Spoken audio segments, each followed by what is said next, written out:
Let's move to the SEC. Auburn, right? So this is a team that many people think is going to be in for a pretty terrible season. Okay, Vegas thinks so. A lot of the fans think so. Bryan Harsin in year one went 6-7. And let's take Auburn's 2021 season into context, right? Even though the record says 6-7, there was a time when I believe they were 5-2, and then they ended up going on a little bit of a losing streak, and then they had a really close game against Alabama. But you also got to remember that Bo Nix also got banked up during the latter half of the season. And once Bo Nix got injured, things just completely fell off the wheels for the Tigers. You had TJ Finley back there at quarterback. He was really inaccurate, couldn't really get anything going. So your wide receivers weren't really all that good. As a matter of fact, Auburn fired their wide receiver coach really early into the season, if I'm not mistaken. So there was a lot going on with Auburn. But despite that, they went 6-7, and this team possibly, if the ball would have bounced in their favor in a couple of their matchups, they possibly could have ended up winning maybe 7-8 games year one under Bryan Harsin. Because if you go back and you recall some of those Auburn games, there were really only two games that they weren't really all that competitive, and that was against Texas A&M and against Georgia. So other than those two games, this was a program that hung around with almost every single team they played against. You go back to that Penn State game, that was a one-possession loss. You were able to hang around with Alabama, the second best team in college football from last season, which surprised everybody.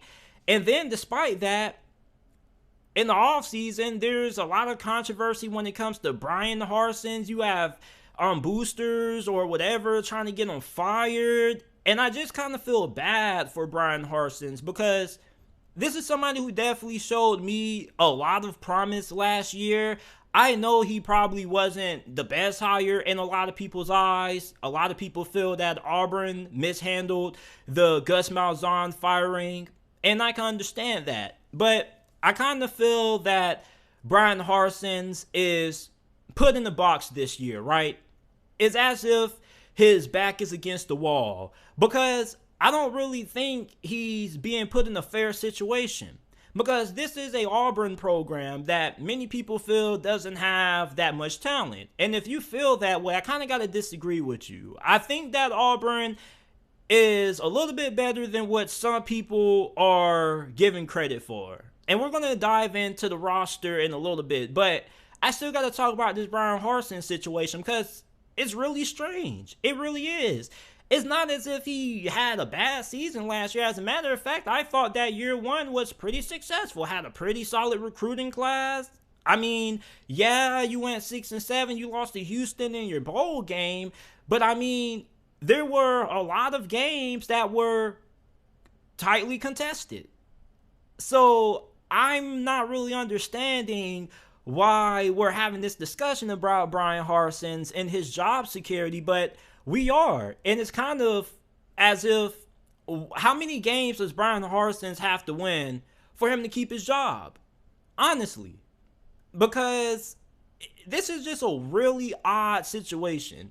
And I've been watching college football for 10 years. I'm only 20 years old, right? So I haven't really been able to recall a situation like this ever. You get what I'm saying? Now, I know a lot of you older Auburn fans and you older college football fanatics out there are probably going to be able to give me some history lessons down in the comment section, but I just haven't really seen a situation like this, and I kind of feel bad for Bryan Harsin's. But one thing about Auburn, and I am able to remember, is that every time it seems as if Auburn is going to be in for a bad season, that's when magically they play some of their best football. It's really odd. But looking at this team, right, their over-under win total is 5.5.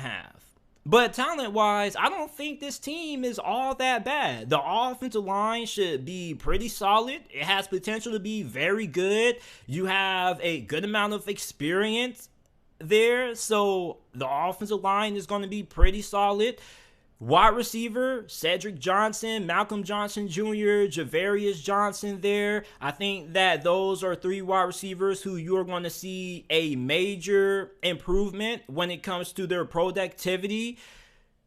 And the reason why I feel this way about the wide receiving core is because you bring in a new wide receiver coach and Ike Hilliard. Now, I'm really familiar with Ike Hilliard because he served on the Pittsburgh Steelers coaching staff as their wide receiver coach, and I am a Steelers fan. And he had a huge contribution when it comes to the development of wide receivers such as Deontay Johnson, Chase Claypool. As a matter of fact, Deontay Johnson is coming off his first ever Pro Bowl appearance. He's in line for a big contract, whether it be with Pittsburgh or elsewhere. Then he also spent time on Washington staff. He helped with the development of Terry McLaurin. So for Auburn, you have a pretty good wide receiver coach. And not only do you have a pretty good one, but you have one that has a proven track record of being able to develop wide receivers. So I think that is only right to expect the wide receiver position to have a major jump up and improvement. Your tight end position also is pretty good as well. The big question when it comes to offense, right? We already know that this is probably going to be the Tank Bigsby show this year. It's going to be Tank Bigsby. Then you're going to have Jaquez Hunter, who comes in every once in a while to give him a little bit of a break. So the offense is going to run through the run game. No pun intended. But who's going to be the guy calling the shots underneath center? You have TJ Finley, Zach Calzada, transfer from Texas A&M, and you have Oregon transfer Robbie Ashford. And now, there isn't really a clear leader in the doghouse. There's people who believe that Zach Calzada is going to end up being the starter. There's people who think that Robbie Ashford is going to end up being the starter. And nobody's even talking about TJ Finley, and I can understand why. Unless he just has a miracle run during fall camp, I don't think he's going to end up being the starter. However, I do think that he has a lot of potential, and I am somebody who is big on potential. So if his accuracy can improve, then yeah, he'll have a huge slice of the pie in this debate. But mainly, many Auburn fans think that's coming down to Zach Calzada and Robbie Ashford. And probably the betting favorite most likely would be Calzada, because this is somebody who had a pretty solid season last year for Texas A&M, considering the fact that he wasn't even slated to be the starting quarterback for the Aggies last year. I believe Haynes King was, and he got injured, and that pretty much inserted Calzada into the starting role. And you look at the performances that he had last year, he was pretty solid. Now, he did have some games where he was off, and when he was off, he was off. But when he was on, he was on. And a good example of that was in their upset win against Alabama. I mean, the dude had the game of his life.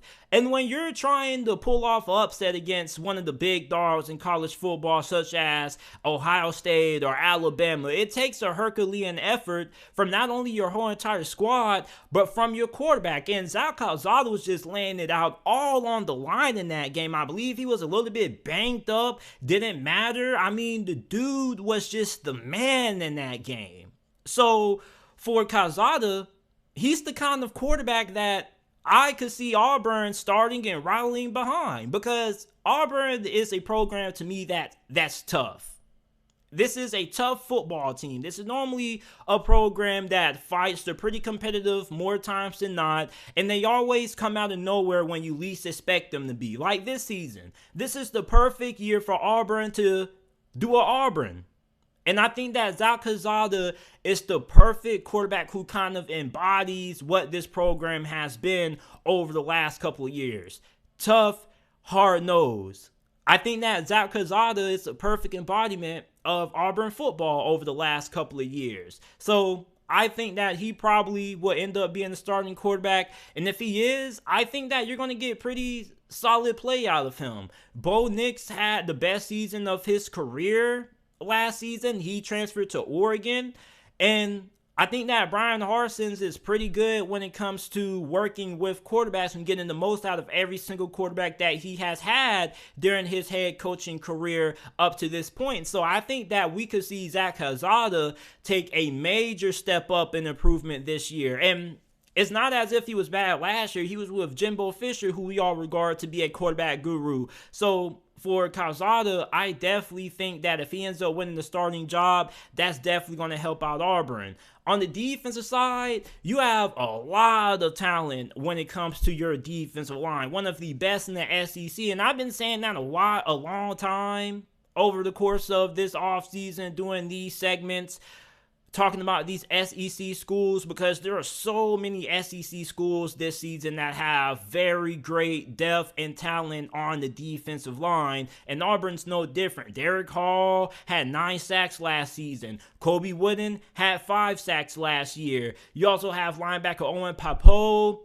Your cornerback position is a little bit of a concern. Who's going to end up replacing Roger McCreary, who left for the NFL? You do have Oregon transfer DJ James coming off the best season of his career with the Ducks. You also have Pritchard there. So I think that your secondary is also going to be pretty solid. You have Zion Puckett there at safety, one of the better safeties in the SEC this year. So for Auburn, when you look at their schedule isn't the easiest. You do get the luxury of playing Mercer and San Jose State, So those are a couple of tune-up games to get you ready before you have to play Penn State. Now you do have the luxury of playing Penn State at home. Then you play Missouri. So even if you don't beat Penn State, you should be able to go 3-1 heading into that LSU matchup, because I don't think that Missouri is going to be good this year. As a matter of fact, if you want to talk about a team that could end up being a dumpster fire this year, I think it could most likely be Mizzou. Then you have to play LSU. And this is a really intriguing matchup, because you have an LSU team that this year, it seems as if nobody can get a proper reading on them. It's either they're going to be really good or they're going to win 6 games, maybe 7 at best, depending on how it goes. So that's going to be a really exciting matchup. Then you have to face Georgia. I don't think anybody sees Georgia getting upset by Auburn, especially with it being at Georgia. Then you have to play Ole Miss. So I really think that there's not really too many games that I see on the schedule for Auburn that I don't think that they don't have a legitimate chance of being able to win. Outside of Arkansas and Alabama and Georgia, that's pretty much about it. So for me, I kind of think that they could end up winning maybe 8-9 games. And I know 9 games may seem as if I'm jumping for the ceiling, but, you know, this is a program that always plays their best when it seems as if they're down.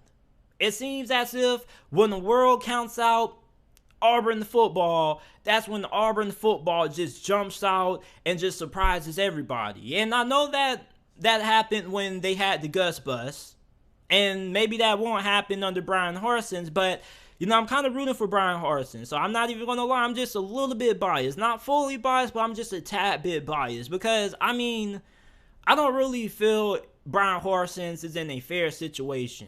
And I really want to see him succeed. I'm somebody who roots for the underdog. And I think that Bryan Harsin, if you're looking for a team to rally behind this year, or not even a team, if you're just looking for a head coach to rally behind, it probably would be Bryan Harsin, man, because I feel he's in a lose-lose situation. And the only way that this situation is going to end up being in his favor with him staying as the head coach of this program for the foreseeable future is if Auburn's able to win 7 or more games this year. So the over-under's at 5.5. I think they're going to kick that down, and I think that they're going to have a solid season or a fantastic season when you consider the expectations that people have.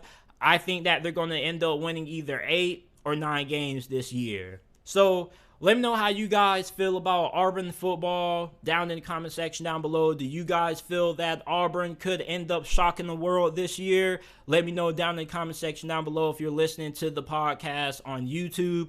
Also, remember that you can check out the JT Sports Podcast on every single podcasting platform. Every video that's uploaded on the channel is available in the audio format on podcasting platforms such as Apple, Spotify, and Google Podcasts. Wherever you get your podcasts from, the JT Sports Podcast is available.